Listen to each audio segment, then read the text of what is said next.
السلام عليك والصلاة والسلام على أشرف الأنبياء والمرسلين وعلى آله وصحبه أجمعين.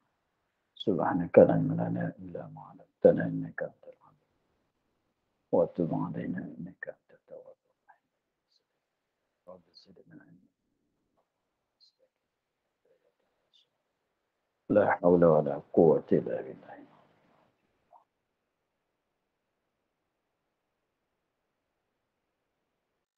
اللهم نعرف بأوامرك ونعرف بنواهيك وإلهام الملائكة المقربين وخمسين وافتح علينا وعدك وعلمنا أسرار حكمتك يا رب. رب اشرح لنا صدرنا ولساننا واحلل عقدة من لساننا. قال الشيخ المصري لا نفعنا في الدارين آمين.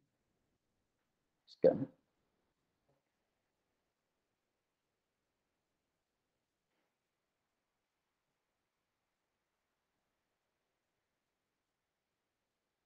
Jadi, dan setengah daripadanya menyuruh dengan ma'ruf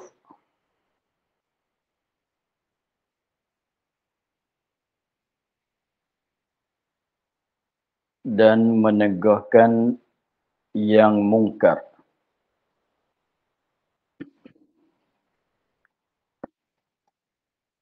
Dan setengah daripada yang fardu kifayah, yang lain daripada sembahyang. Yang hukumnya fardu kifayah, yang lain daripada sembahyang, menyuruh dengan ma'ruf. Menyuruh dengan ma'ruf. Ma'ruf tu ambil daripada asalnya, ambil daripada asalnya arafa ya'rifu, maknanya kenal, tahu. Ma'ruf maknanya yang ditahu, yang diketahui, kalau tilik kepada makna asal.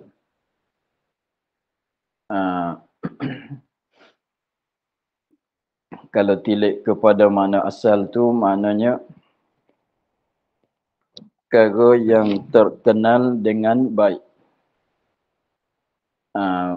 Tilik kepada makna asal tu ialah perkara yang dimaklumkan. Tapi maksud di sininya ialah perkara yang dimaklumkan pada syarak bahawa perkara itu adalah perkara yang baik. Asalnya ma'ruf maknanya dimaklumkan. Asal maknanya dimaklumkan. Lepas tu murad di sininya ialah perkara yang dimaklum pada syarak bahawa perkara itu perkara yang baik pada syarak. Menyuruh orang buat baik. Ma'ruf tu jadi maknanya sekarang pakai benda baik. Jadi maknanya menyuruh dengan ma'ruf, menyuruhkan orang dengan membuatkan perkara yang ma'ruf, perkara yang baik. Mudah katanya suruh orang buat baik. Suruh solat, orang tak solat. Suruh puasa, akan orang tak puasa.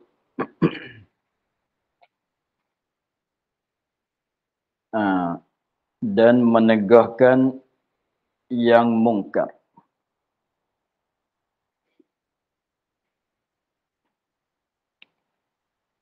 Mungkar ni mana perkara yang keji. Perbuatan yang keji pada syarak.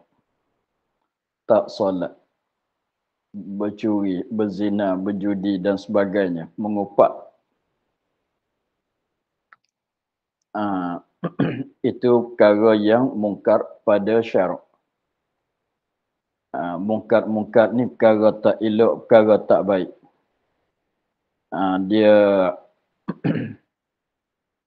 Dia mungkar tu maknanya perkara yang tak baik, tak cermin, itu dikatakan mungkar. Dia ada kalau suara-suara yang mungkar. Ada juga fa inna ankaral aswati la sautul hamir. Fa inna ankaral aswati la sautul hamir. Seperti firman katanya fa inna ankaral aswati, semungkar-mungkar suaranya suara kaldai. Mana mungkar situ maknanya, angkara tu maknanya suara yang tak sedap dengar, yang huduh. Tu maknanya mungkar huduh lah. Perkara yang tak, kalau mungkar pada dengar, maka suara yang huduh, yang tak sedap didengar, ialah suara kaldai.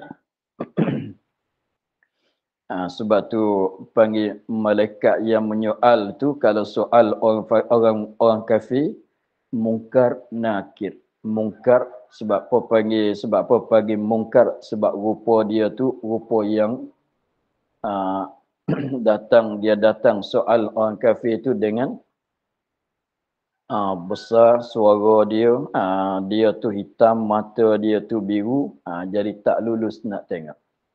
Itu dia panggil mungkar pada pandangan. Mungkar seperti tengok bangkai lembu mati masalah, lepas tu makan di ulat, tengok ulat penuh kat bangkai lembu, tu mungkar pada pandangan. Kalau suara macam suara himar tu panggil mungkar pada suara, pada bunyian. Lepas tu di sini mungkar di sininya ialah perkara yang tak baik. Tak baik kalau suara tak sedap tu panggil suara tak baik, panggil suara mungkar. Seperti suara himar.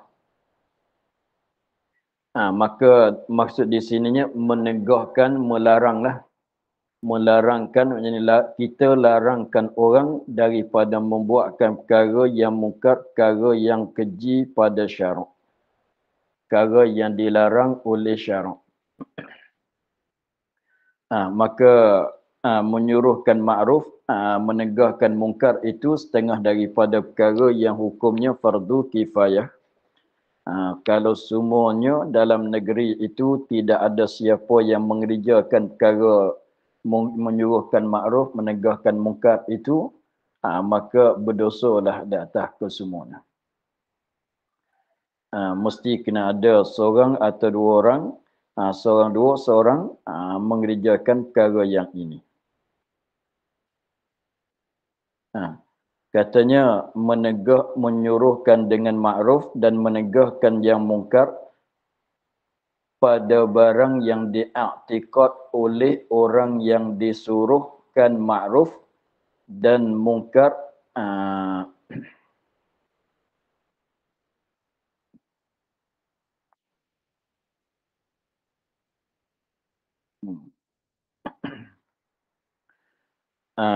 Nak suruh dengan ma'ruf, nak larang daripada mungkar. Jadi ma'ruf dan mungkar itu pada barang yang diiktikad. Pada barang ni kembali kepada ma'ruf dan mungkar. Ma'ruf nak disuruh, mungkar nak dilarang. Ma'ruf nak disuruh, mungkar nak dilarang. Tapi ma'ruf dan mungkar itu pada barang yang diiktikad. Diiktikad, berpegang, iktikad, percaya oleh orang yang disuruhkan dengan ma'ruf dan mungkar ini, dan ditegahkan daripada mungkar. Dan mungkar ini dan ditegahkan daripada mungkar. Jadi gini, kita ni mazhab fiqh ni ada setengah-setengah masalah tu ada khilaf. Setengah-setengah masalah tu ada khilaf. Maka contohnya kalau mazhab Syafi'i, kita katanya kahwin dengan tidak ada wali salah, benda mungkar. Kahwin dalam mazhab Syafi'i mesti kena ada wali dan saksi. Akad nikah dalam mazhab Syafi'i mesti kena ada wali dan saksi. Akad nikah di dalam mazhab Hanafi sah dengan tidak ada wali bagi si perempuan. Maka dalam mazhab Hanafi, akad nikah dengan tidak ada wali itu sah. Dalam mazhab Syafi'i, tidak sah. Maka apabila kita orang mazhab Syafi'i tengok kepada orang mazhab Hanafi, akad nikah dengan tidak ada wali, maka kita nak tegah tak boleh. Sebab di sisi dianya bukan benda mungkar. Akad nikah dengan tidak ada wali itu bukan salah. Akad nikah di sisi orang mazhab Hanafi bukan salah. Tapi mengikut dalam mazhab kita adalah salah. Maka apabila kita kena mengikut orang yang kita nak tegah, kita nak suruh. Jadi maknanya bolehkah tidak kita nak suruh orang, kita nak larang orang mazhab Hanafi akad nikah daripada tak ada wali, dengan ketiadaan wali tak boleh. Sebab diisi dianya boleh. Begitu. Dan sebaliknya kalau kita orang mazhab kalau kita katanya kita orang mazhab Syafi'i. Kalau kita orang mazhab Syafi'i akad nikah dengan tidak ada wali, dengan tidak ada saksi, maka orang mazhab Hanafi boleh nak tegah kita. Dia boleh nak tegah kita sebab i'tikad kita orang mazhab Syafi'i adalah akad nikah tu syarat kena ada wali dan saksi. Maka orang Hanafi dia tengok kita orang mazhab Syafi'i akad nikah dengan tidak ada wali, dia boleh nak tegah kita. Walaupun di sisi dianya adalah harus sekalipun. Jadi mana nak tegah, nak larang tu, nak suruh, nak larang tu mengikut i'tikad mazhab orang yang hendak ditegah, orang yang hendak disuruh. Tak tilik kepada orang yang menyuruh. Contohnya, satu lagi, kita mazhab Syafi'i kalau sembahyang tak baca bismillah tu adalah perkara yang salah kan. Kita mazhab Syafi'i kalau baca Fatihah, sembahyang baca Fatihah tak baca bismillah, salah. Masuk dalam benda mungkar. Tetapi mazhab Hanafi tidak salah kalau tak baca Fatihah. Kalau tidak baca bismillah. Mazhab Hanafi, mazhab Maliki, mazhab Hambali tak salah kalau dia tak baca bismillah, maknanya sembahyang mereka sah. Maka sekiranya begitu, maknanya orang mazhab Hanafi dia nak suruh kita baca bismillah, boleh. Dia nak suruh kita baca, dia nak larang kita tak baca. Tak baca tu jangan. Kau mesti baca. Jangan kau tak baca. Kau mesti kena baca bismillah. Belum nak baca Fatihah. Dia boleh nak suruh kita. Dia boleh nak larang kita daripada tak baca. Begitu. Walaupun di sisi dia tidak wajib. Tetapi di sisi kita wajib. Maka boleh dia nak suruh kita. Sebab mengikut i'tikad kita mesti dibacakan bismillah. Dia pada masalah khilaf. Apabila masalah khilaf tu kita kena tengok kepada i'tikad. Seperti kita tengok kepada orang mazhab Hanafi tidak kurban, tidak buat amalan kurban. boleh kita kena suruh, kau mesti kena buat kurban, kau mesti kena buat kurban. Walaupun dalam mazhab kita adalah sunat muakkad, tak salahlah kalau tak buat. Tak salahlah kalau tak buat, tak berdosa lah kalau tak buat kurban. Tetapi orang mazhab Hanafi adalah wajib. Maka kita tengok orang mazhab Hanafi,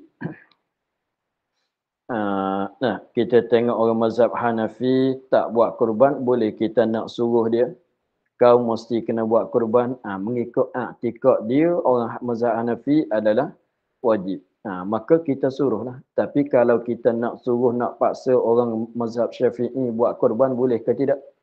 Tak boleh. Tak boleh. Orang mazhab Hanafi nak suruh, nak paksa orang mazhab Syafi'i buat kurban, tak boleh, sebab isi mazhab Syafi'inya ada sunat muakkad. Begitu. Jadi maknanya perkara ni perkara yang makruf di i'tikad orang yang kita nak suruh. Perkara ni perkara yang mungkar pada i'tikad orang yang kita hendak dilarang. Hendak melarang daripada mungkar.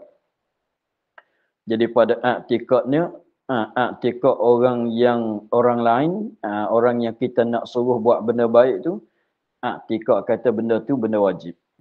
Benda makruf tu benda wajib. Boleh kita suruh. Pada i'tikad dia tu benda ni adalah benda mungkar. Boleh kita nak larang walaupun dalam mazhab kitanya tidak mungkar sekalipun. Begitulah. Jadi maknanya makruf, kalau suruh dengan makruf, suruh orang suruh dengan benda makruf, makruf tu di sisi i'tikad orang yang kita hendak disuruh. Orang yang kita nak suruh dia. Kalau kata melarangkan daripada mungkar, perkara tu perkara mungkar pada i'tikad dia, bukan i'tikad kita orang nak larang. Pada i'tikad dia. Begitu. Tetapi kalau masalah solat tu memanglah kita i'tikad kata wajib, mazhab mana-mana pun i'tikad kata wajib. Tapi kalau masalah yang khilaf, kita tengok dalam mazhab dia benda tu mungkar ke tidak. Kalau mazhab dia tu masuk dalam perkara mungkar, boleh kita larang. Kalau mazhab dia, i'tikad dia benda tu tidak jadi mungkar, maka tak boleh kita nak larang. Walaupun di sisi kita jadi mungkar sekalipun perkara itu. Begitulah. Maka tiada disyaratkan orang yang menyuruh itu, menyuruh dengan makruf itu adil, tak syarat kena orang adil. Sama-sama orang tak solat pun. Contohnya A tengok B tak solat. A mesti suruhkan B solat. B tengok A tak solat. B mesti suruhkan A solat. Begitu juga masalah larang. A tengok B berjudi. A mesti larangkan B daripada berjudi. B tengok A berjudi. Maka B mesti larangkan A daripada berjudi. Walaupun duduk di dalam satu meja sekalipun.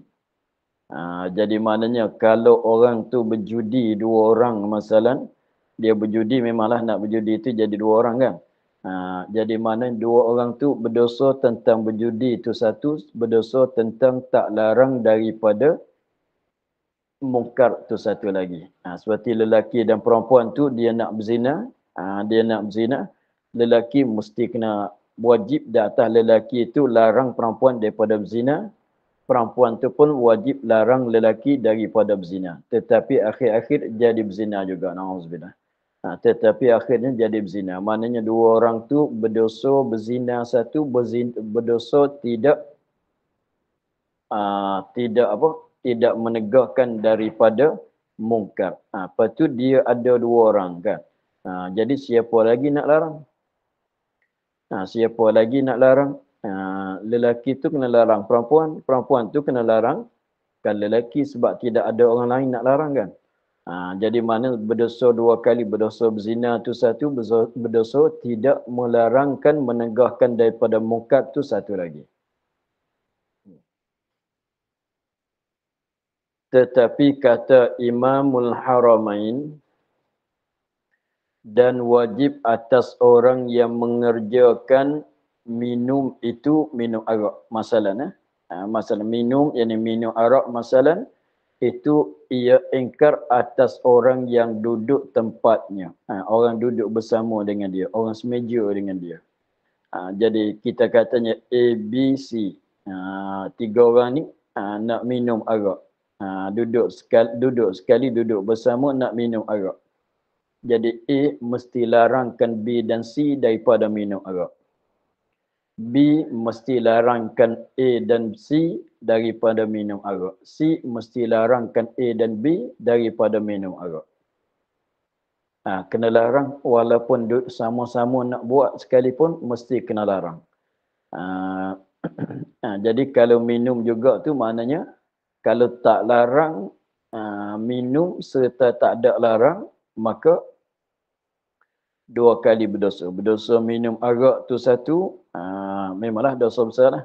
Berdosa minum arak tu satu, satu kesalahan tidak larang daripada mungkar tu, satu perkara pula, satu kesalahan pula, satu dosa pula. Begitu.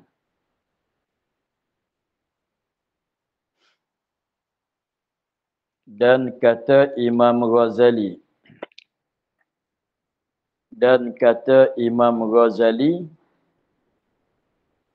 dan wajib atas orang mengeras akan perempuan atas zina, menyuruhkan dia menutup mukanya daripadanya. Bukan nak cerita kata zina ni boleh. Dan kata Imam Ghazali, wajib atas orang yang mengeras akan perempuan. Dia paksa perempuan nak berzina dengan dia. Menyuruh akan dia akan perempuan tu tutup muka daripadanya. Tutup muka, jangan tengok pada dia sebab itu berdosa pula. Berzina tu tak satu dosa, tengok kepada orang lelaki ajnabi, tengok kepada badan aurat orang lelaki, satu dosa pula. Tapi zina yang nak buat lah. Paksa, maka kena suruh, nak cerita kata, salah lain pula. Salah perempuan tengok kepada aurat tu satu perkara, kena larang juga begitu pun. Tapi tak jadi berzina kalau larang sungguh pun. Tapi nak cerita katanya, banyak berdosa lah. Banyak dosa lah. Begitu. Jadi kalau ada dua orang, jadi maknanya tidak ada siapa lagi, maka wajib di atas salah seorang itu menegur. Jadi perempuan tu mesti larang lelaki daripada berzina, mesti larangkan lelaki pandang kepada aurat dia. Lelaki pun mesti larang perempuan daripada berzina, mesti larang perempuan daripada pandang kepada aurat dia. Jadi kalau berzina lagi pandang pada aurat, banyak kali berdosa lah. Begitulah. Dan setengah daripadanya menghidupkan Kaabah pada tiap-tiap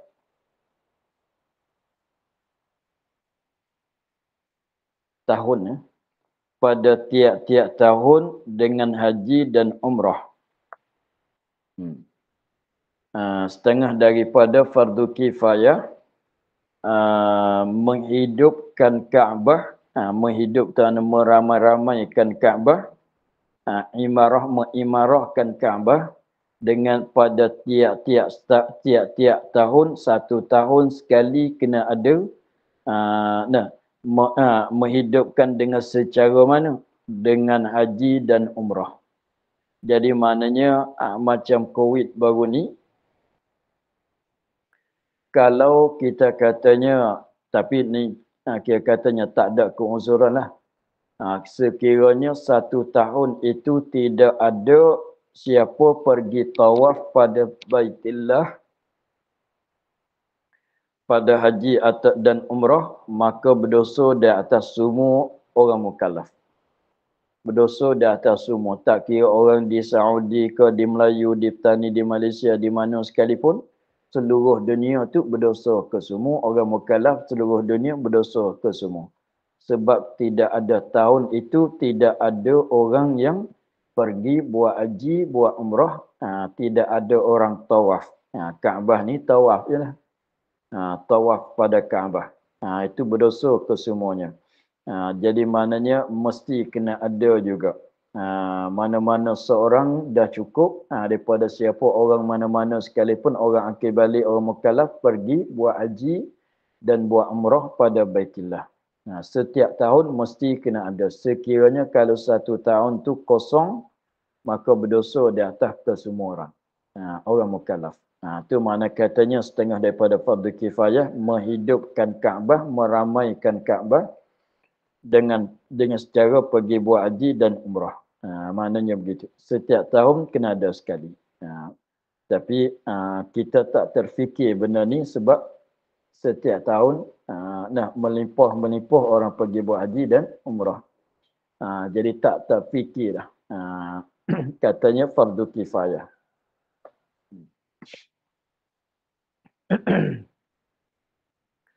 Dan setengah daripadanya menolakkan kesakitan orang muslimin seperti memberi pakai akan orang bertelanjang dan memberi makan orang yang lapar jika tiada zakat atau baitul mal.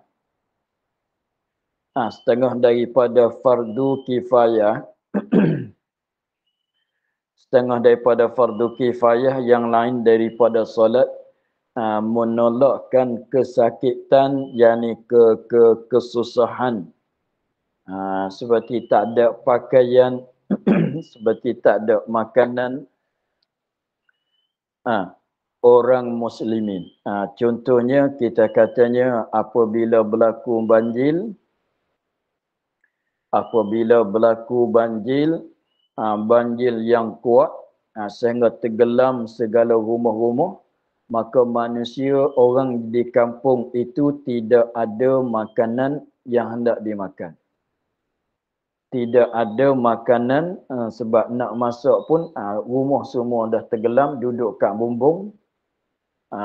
Maka sekiranya dia tak ada makanan nak makan sebab memanglah banjir tu dapur dah tenggelam, makanan kat dapur yang disimpannya, kedai-kedai apa semuanya dah tenggelam semuanya. Semua orang kampung duduk kat bumbung, maka tidak ada makanan, maka wajib fardu kifayah di atas orang yang kaya, orang yang mampulah. Di atas orang yang kaya, bukan nanti kaya jutawan. Orang yang boleh bagi, wajib kena bagi makanan kepada orang yang di kampung itu, kampung yang tenggelam tadi, yang tak ada makanan. Begitu contohnya. Jadi maknanya kesakitan tu maknanya seperti tidak ada makanan. Kita tengok seorang tu lapar, tidak ada makanan, nak ambil zakat bagi dia pun tidak ada, baitul mal pun nak ambil duit kat baitul mal pun tidak ada, maka wajib di atas orang yang berkemudahan, yang ada kemudahan nisbah hartanya, memberi makan kepada orang yang di dalam kelaparan. Tak kira anak yatim, tak kira bukan orang tua anak yatim pun sama. Itu fardu kifayah. Sekiranya kalau terbiarkan, kalau tahu katanya ada orang yang duduk di dalam kelaparan dan membiarkan mereka di dalam lapar sehingga mati, itu berdosa ke semua. Begitu juga kalau kita katanya seorang tu rumah dia terbakar masalan, lepas tu habis pakaian dia tu habis. Tidak ada pakaian untuk nak pakai. Telanjanglah dia sekarang. Tidak ada pakaian. Maka sekiranya orang Islam yang ada kemudahan tak ada siapa bagi pakaian kepada dia, maka berdosa ke semua. Di atas ke semua orang Islam. Berdosa semua. Maka kalau ada seorang bagi pakaian kepada orang yang tidak ada pakaian, bagi makan, bagi minum pada orang yang tak ada makanan dan minum, dah lepas pada tuntutan daripada kesemuanya. Sebab tu alhamdulillah lah, apabila tempatan kita mana-mana tempat sekalipun, apabila ada kebakaran, ada banjir, selalu adalah orang bawa makanan bagi. Bawa makanan, bawa pakaian, bawa minuman apa bagi kepada mereka. Itu dah makna kata menunaikan fardu kifayah.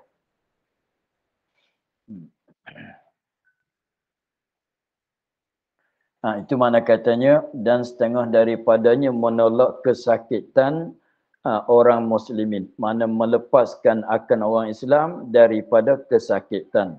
Seperti memberi makan, memberi pakai akan orang yang bertelanjang, maknanya beri pakaian kepada orang yang tidak ada pakaian, dan memberi makan juga, begitu juga memberi minum. Memberi makan juga memberi minum orang lapar. Jika tiada zakat. Kalau ada zakat, bagi zakat. Kalau ada baitul mal, ambil daripada baitul mal. Sekiranya kalau tidak ada zakat dan baitul mal, maka wajib di atas mayasiril muslimin. Katanya wajib di atas mayasiril muslimin. Wajib di atas orang yang lega-lega, orang yang kaya, orang yang lega daripada orang Islam, kena beri makan kepada orang yang tidak ada makanan dan beri pakaian kepada orang yang tidak ada pakaian. Tidaknya berdosa ke semua. Kalau terbiar dengan begitu, berdosa. Begitu. Contohnya orang ni dia fakir sangat. Hari itu tidak ada makanan, tidak ada duit seduit pun, tidak ada, tak boleh nak beli makanan dia. Lapar dah dia. Sekiranya kalau siapa yang tahu dengan kelaparan, ada kelaparan begitu, wajib kifayah semua.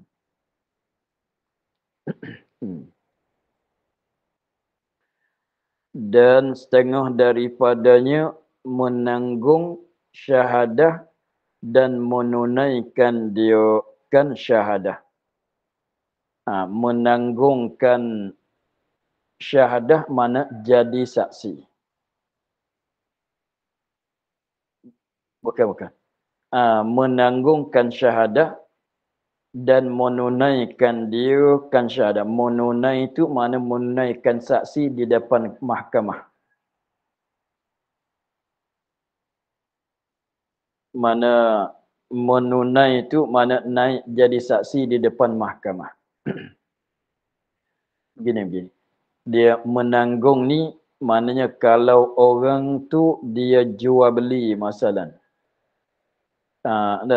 Kalau seorang tu dia jual beli, akad jual beli masalah, maka ada dua orang kat tepi.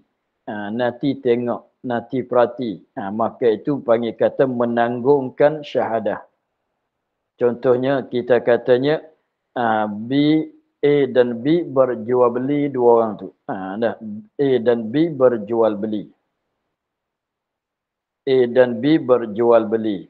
Maka kita nanti tengok akan jual beli dua orang itu untuk nak jadi saksi. Maka ketika tu panggil menanggungkan syahadah.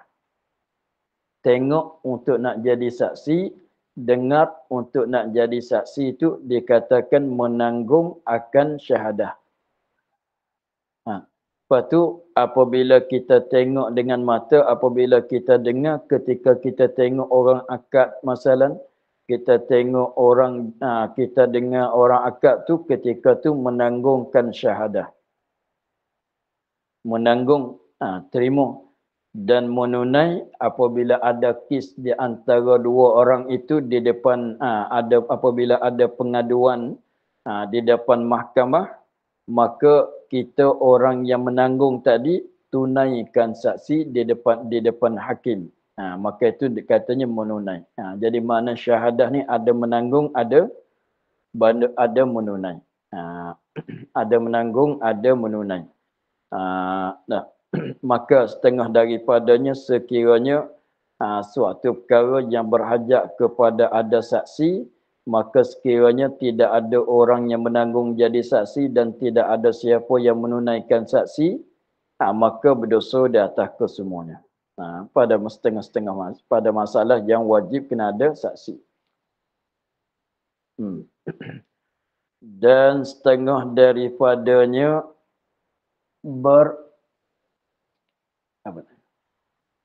bekerja segala pekerjaan daripada segala yang bergantung kehidupan segala manusia dengan dia daripada berbuang darah dan bidan dan berjual dan beli dan tukang kayu dan lainnya. Maka sekalian perkara itu fardu kifayah. Ni. Dan setengah daripadanya, setengah daripada fardu kifayah, bekerja segala pekerjaan. Bekerja mana buat bekerja lah. Pekerjaan daripada segala pekerjaan daripada segala, ini segala pekerjaan. Kena tambah daripada segala pekerjaan yang bergantung, yang ada bersangkutan, yang bergantung kehidupan segala manusia. Dengan dia, dengan segala itu. Seperti apa dia, cocok tanam padi, itu fardu kifayah. Tanam padi, tanam kelapa sawit, kalau tak ada padi, orang tak boleh makan nasi. Kalau tak ada kelapa sawit tu tak ada minyak nak goreng. Apa lagi? Tak ada orang yang tanam tebu, tidak ada gula. Tak ada orang yang bela lembu, bela kambing, tidak ada lembu, tidak ada makan daging lah. Tengok. Dia katanya, misal dia, daripada berbuang darah, ni, bekam. Jadi kena ada. Jadi maknanya, ni belajar ilmu perubatan, kena ada tu. Nak belajar, belajar nak jadi doktor tu adalah fardu kifayah. Jadi kita kata segala perkara yang keperluan orang ramai, kalau tidak ada benda ni, susahlah. Sehingga belajar pandai jadi kapten kapal terbang pun katanya fardu kifayah. Sebab sekarang kita nak pergi buat umrah, buat haji, kalau tak dengan kapal terbang, tidak ada orang dah pergi dengan belayar kapal laut. Tidak ada. Jadi segala perkara, segala pekerjaan yang jadi keperluan kehidupan orang Islam, manusia, maka adalah perkara itu fardu kifayah. Jadi kena ada dalam seramai-ramai ini, kena ada orang yang pandai buat rumah, nanti ambil upah buat rumah, bertukang. Kena ada orang yang buat apa dia? Buat tenunan kain, jual kain, mesti kena ada. Mesti kena ada apa dia lagi? Nisbah ilmu perubatan segala penyakit, mesti kena ada orang pandai. Kalau tidak ada orang belajar ilmu perubatan, maka itu salah kesemua. Terbiarkan orang manusia, tidak ada orang yang pandai perubat. Tengok dia katanya berbekam keperluan tu. Dan bidan. Bidan ni, apabila nak bersalin, orang petani panggil tuk bidan. Bidan, tu apabila orang nak bersalin tu, kena ada orang perempuan yang pandai nak urus. Itu pun doktor ke siapa katalah, kalau tidak ada siapa yang pandai bidan, pandai uruskan orang nak bersalin, maka berdosa semua. Mesti kena ada, kalau tidak ada dalam tempatan kita tidak ada, mesti kena atarkan, kena bagi siapa-siapa seorang pergi belajar cara berbidan. Maka tak nanti bidan zaman dululah. Doktor sekarang pun yang dah dia bahagian peranakan tu dia tahu dah cara kan. Itu lepas dah. dan berjual mesti kena ada orang jual beras, jual minyak, jual apa dia. Benda keperluan tu jual sayur ulang. Itu fardu kifayah ke semua dah. Nah, kalau tidak ada susah. Nah. Tengok sekarang minyak kereta pun nak kena ada orang jual juga. Minyak kereta pun nak kena ada orang yang proses daripada minyak, tarik minyak daripada laut. Dan ada tempat jualan untuk nak mengisikan kereta. Itu keperluan tu semua fardu kifayah. Dan jual dan beli dan tukang kayu, segala tukangan yang keperlu pada sekarang ada kereta kena ada tempat tukang baiki kereta, baiki mutu dan sebagainya. Tukang rumah, tukang kayu, tukang buat almari, buat meja apa semua, fardu kifayah. Jadi semuanya itu kerajaan dah kena fikir tu. Kalau tak ada kena bagi ada tu. Atau lainnya, lain-lain lagi.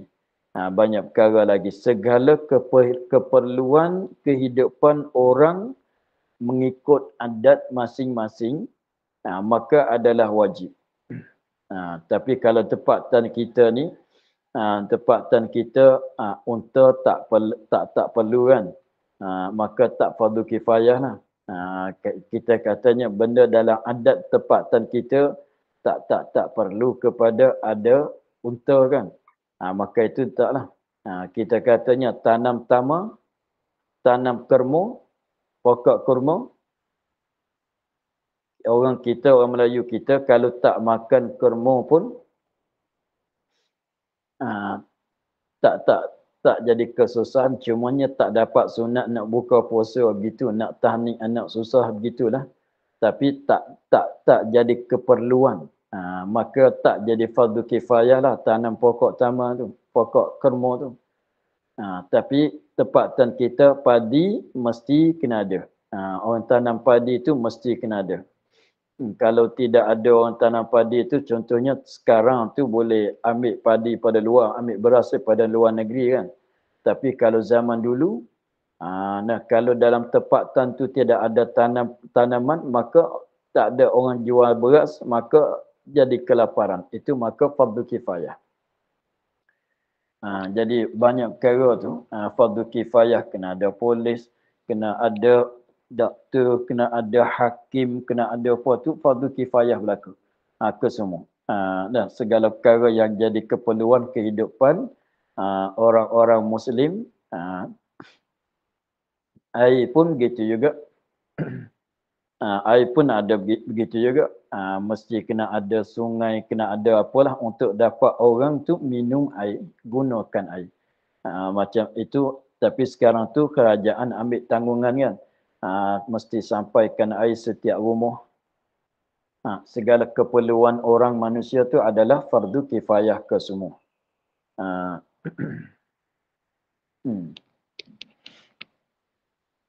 Habis ya. Kemudian katanya, dan ketiganya sunnah. Wallahu a'lam. Alhamdulillah rabbil alamin. A'udzubillahi minasyaitonir rajim. Bismillahirrahmanirrahim. Alhamdulillah rabbil alamin. Wassalatu wassalamu ala asyrafil anbiya'i wal mursalin wa ala alihi wa sahbihi ajma'in. واجعل أعمالنا خالصة لوجهك الكريم اللهم إنا نستعين كما قرأناه ونحفظنا ونحسن وردد علينا وتهتدنا سبحان ربك رب العزة عما يصفون وسلام على المرسلين والحمد لله. Terima kasih Baba. Assalamualaikum. Terima kasih Baba. Assalamualaikum. Terima kasih Baba. Assalamualaikum. Terima kasih Baba. Assalamualaikum. Terima kasih Baba. Assalamualaikum. Terima kasih Baba. Assalamualaikum. Assalamualaikum. Terima kasih Baba.